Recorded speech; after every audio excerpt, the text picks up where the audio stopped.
Congress party ने आज press करी मान्यवर, और प्रेस में क्या किया कहा कांग्रेस पार्टी ने ये कहा मान्यवर कि ये जजमेंट आने के बाद भी हम मानते हैं कि धारा 370 को गलत तरीके से हटाया गया है। अब मान्यवर, देश के दोनों सदनों ने, देश की संसद की दोनों सदनों ने राष्ट्रपति के सीओ को अनुमोदना दे दी, कानून पारित हो गया, कानून नोटिफाइड हो गया, किसी ने चैलेंज भी किया सुप्रीम कोर्ट में। ठीक है, सबका अधिकार है, करना चाहिए। सुप्रीम कोर्ट में एक लंबी बहस भी हुई, 5 जजों की बेंच बनी और 5 सीनियर मोस्ट जज बैठे इसमें, लंबी बहस, सबकी सुनवाई हुई, आज फैसला भी आ गया। मगर ये फैसले के बाद भी ये कहते हैं कि हम इसको नहीं मानते हैं और हम मानते हैं कि धारा 370 गलत तरीके से हटाया गया है। मान्यवर, मैं इनको नहीं समझा सकता, मेरी तो मर्यादा है ऐसा, नहीं समझा सकता कि वास्तविकता क्या है। हमें समझना चाहिए कि 42,000 लोग मारे गए हैं। क्यों मारे गए? सवाल हिंदू मुस्लिम का नहीं है। इनसे ज्यादा मुसलमान गुजरात में है, कश्मीर से ज्यादा मुसलमान उत्तर प्रदेश में है, कश्मीर से ज्यादा मुसलमान बिहार में है, कश्मीर से ज्यादा मुसलमान आसाम में है।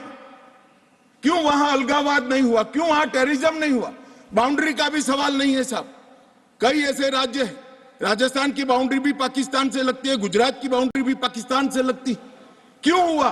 क्योंकि धारा 370 अलगाववाद को बल देती थी और अलगाववाद के कारण आतंकवाद खड़ा हुआ। ये समझना ही नहीं था।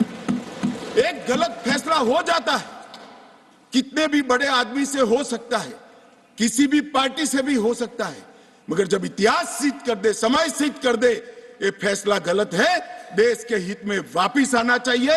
अभी भी मैं कहता हूं, वापिस आइए, वरना जितने बचे हो इतने भी नहीं बचोगे।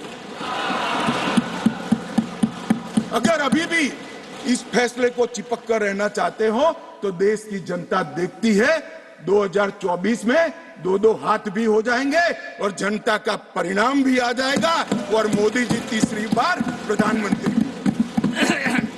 मान्यवर, मैं जिस 2 बिल को लेकर आया हूं, वो 2 बिल एक प्रकार से सभी पार्टियों को मैंने सुना है, सर्वानुमत से बिल के तत्व को सबने समर्थन किया है। बिल का जो तत्व है, कंटेन है, इसका किया है। मुझे था कि विकास खड़े हो जाएंगे कि हम अपोज में खड़े हैं, मगर मैं सभी पार्टियों को कहता हूं, तब ये तो काउंट करता हूं कि कम्युनिस्ट पार्टी कभी अच्छे काम का समर्थन नहीं कर सकती है, इसलिए सभी पार्टियों से मेरा मत बाकी दलों से। मान्यवर, कमजोर और वंचित वर्ग, ये जो नाम है, किसी भी नागरिक की डिग्निटी को बहुत हर्ट करने वाला नाम है, अंतर की गहराइयों तक दुख खड़ा करने वाला नाम है, और बहुत समय से था। आज प्रधानमंत्री जी ने एक जो फैसला लिया है, जिस फैसले को वास्तविक स्वरूप देने के लिए मैं आपके सामने उपस्थित हुआ हूं, इसमें कमजोर और वंचित वर्ग की जगह अन्य पिछड़ा वर्ग ये नाम जोड़ने का फैसला दिया है, जो संवैधानिक ढंग से संवैधानिक शब्द है। मान्यवर, दूसरा बिल जो है, वो दूसरा बिल जम्मू कश्मीर में सालों से अलग अलग प्रकार के विस्थापित हुए। मान्यवर, 80 के दशक से आतंकवाद की शुरुआत हुई, 89 से चरम सीमा पर पहुंचा।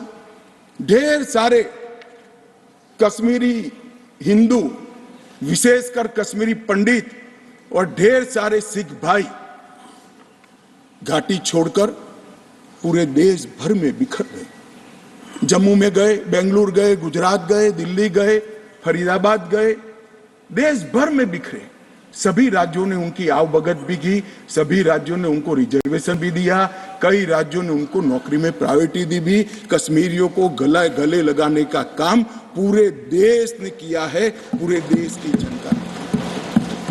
मान्यवर, वो बिखरे और ऐसे बिखरे कि अपने ही देश में वो विस्थापित हो गए, निराश्रित हो गए।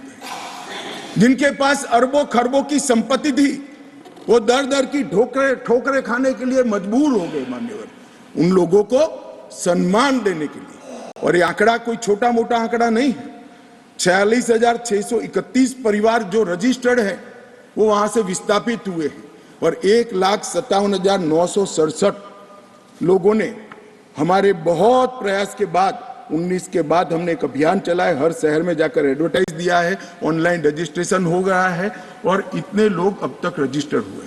तनख्वाह साहब ने कहा कि बहुत सारे हैं, करना चाहिए, मैं तो उनको निमंत्रित करता हूं। तनख्वाह साहब, आप जितने भी छूट गए इसकी सूची लाइए, आधी सेकंड में मैं रजिस्टर कर आपको एक्नॉलेजमेंट। मान्यवर, ऑनलाइन प्रक्रिया है। जैसे ही घड़ी का काटा दोपहर 2:30 पे आए, बबीता जी का दिल सास बहू साजिश के लिए मचल जाए।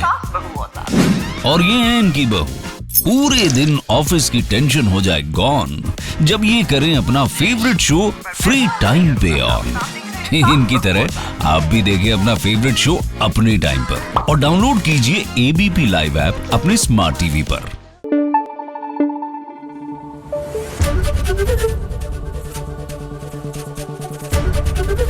एबीपी न्यूज आपको रखे आगे।